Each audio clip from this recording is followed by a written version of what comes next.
नमस्कार मैत्रिणींनो. आषाढात आपण देवीला नैवेद्य दाखवतो त्यावेळेस गोडाचे नवनवीन पदार्थ करतो. यासाठीच आज मी या भोपळ्याच्या गोड पुऱ्या केलेल्या आहेत.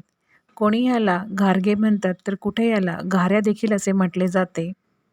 अगदी कमी साहित्यात तयार होणाऱ्या ह्या पुऱ्या आहेत.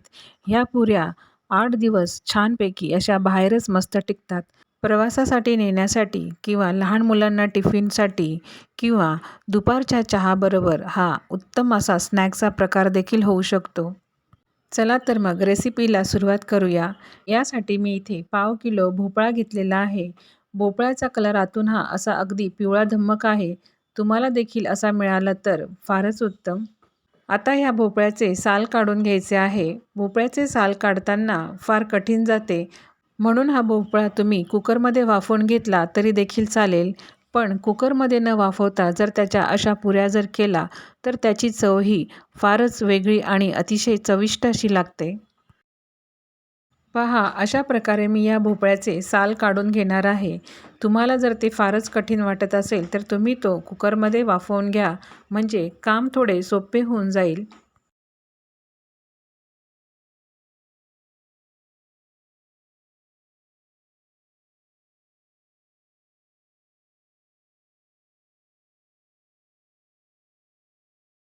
साल काढल्यानंतर हा भोपळा आता किसणीच्या साहाय्याने किसून घ्यायचा आहे. तुम्ही जर तो कुकरमध्ये शिजवून घेतलेला असेल तर लगेचच गरम गरम असतानाच त्याला स्मॅश करून घ्यायचे. भोपळ्याचे साल काढून झाले की तो अगदी भराभर किसला जातो. भोपळ्याचे थोडे छोटे छोटे तुकडे करून घ्यायचे, नंतर तो किसायचे, म्हणजे किसायला देखील तो सोपा जातो.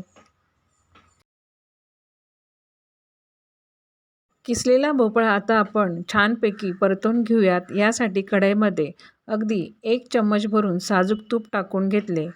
त्यानंतर यामध्ये किसलेला भोपळा टाकून घेतला. तो 2 कप इतका आहे.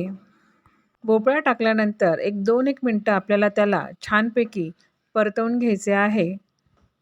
भोपळा परतत असतानाच यामध्ये अगदी पाव चम्मच मीठ टाकून घेतले, म्हणजे भोपळा हा पटकन शिजतो. 2 मिनटं भोपळा हा परतवून घेतल्यानंतर पुन्हा 2 मिनटासाठी एक वाफ काढून घेऊयात. वाफ काढल्यानंतर भोपळा हा पूर्णपणे शिजला आहे. लगेचच आपल्याला त्याला स्मॅश करून घ्यायचा आहे.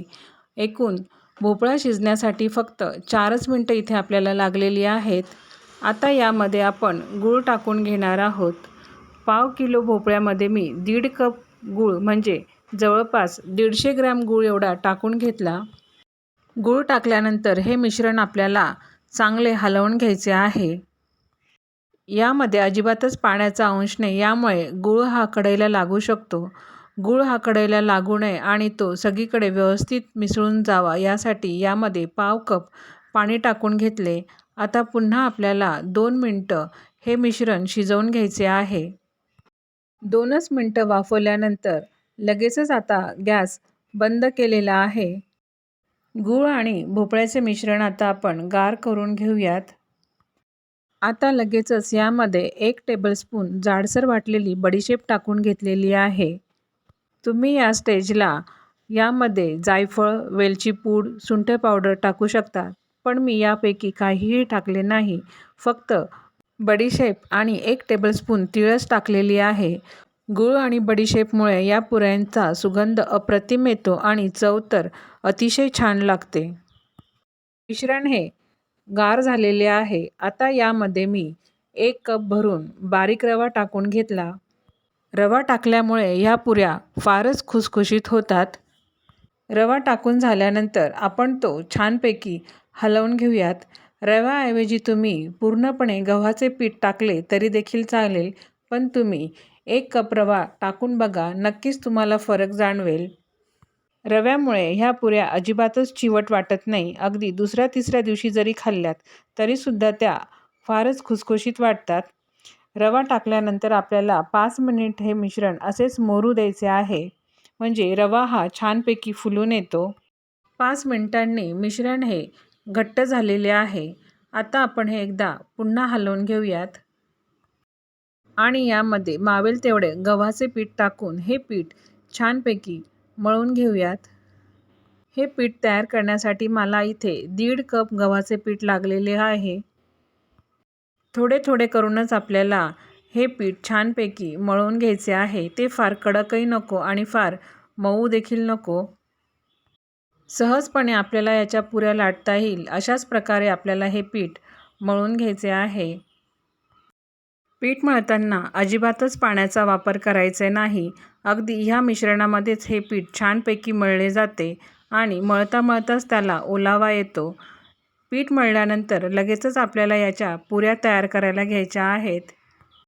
पिठाच्या छोटे छोटे गोळे तयार करून देखील आपण पुऱ्या तयार करू शकतो, पण मी एकच मोठी पोळी तयार करून त्याच्या अशा पुऱ्या तयार करून घेतलेल्या आहेत. अशी मोठी पोळी तयार झाल्यानंतर एखाद्या वाटीच्या साहाय्याने त्या अशा कट करून घ्यायच्या, म्हणजे सगळ्याच पुऱ्या ह्या एकसारख्या तयार होतात. एका बाजूला पुऱ्या तयार झालेल्या आहेत आणि दुसऱ्या बाजूला तेल देखील गरम करायला ठेवलेले आहेत. ह्या पुऱ्या आपल्याला लो टू मिडियम गॅसवरतीच तळून घ्यायच्या आहेत. पहा, किंचित असा लालसर रंग येईपर्यंतच पुऱ्या आपल्याला ह्या तळून घ्यायच्या आहे. त्या फार डार्क कलर येईपर्यंत तळून घेऊ नका, नाहीतर त्याची चवही बदलेल. अशाच प्रकारे आता मी सगळ्या पुऱ्या ह्या तळून घेते. पुऱ्या तळताना देखील अतिशय मस्त असा सुगंध घरभर पसरलेला आहे. अगदी तळता तळताच त्या खाण्याची इच्छा होते. तुम्ही देखील अशाच पद्धतीने ह्या पुऱ्या तयार करून पहा. तुम्हाला देखील त्या फारच आवडतील. अगदी कमी साहित्यात पण अतिशय छान अशी ही पाककृती आहे. एकच पुरी खाल्ल्यानंतर कोणाचेच समाधान होणार नाही. अगदी एक खाल्ल्यानंतर दुसरी, दुसरी नंतर तिसरी पुरी खावीशी वाटते, अशी ही मस्त रेसिपी आहे. प्रवासाला नेताना ह्या पुरीबरोबर तुम्ही शेंगदाण्याची तिखट चटणी जरी खाल्ली तरी देखील त्याची चव अतिशय मस्त लागते. अशी ही भोपळ्याची पुरीची रेसिपी तुम्ही करून पहा.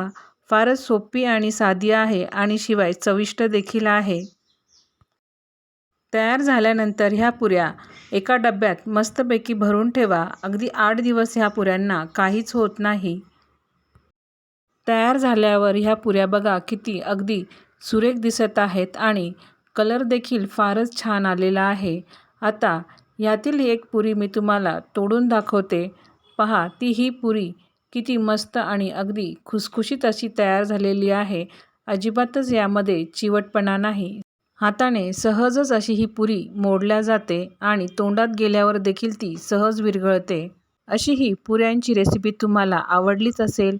चला तर मग व्हिडिओला लाईक करा, शेअर करा आणि सबस्क्राईब करा. धन्यवाद.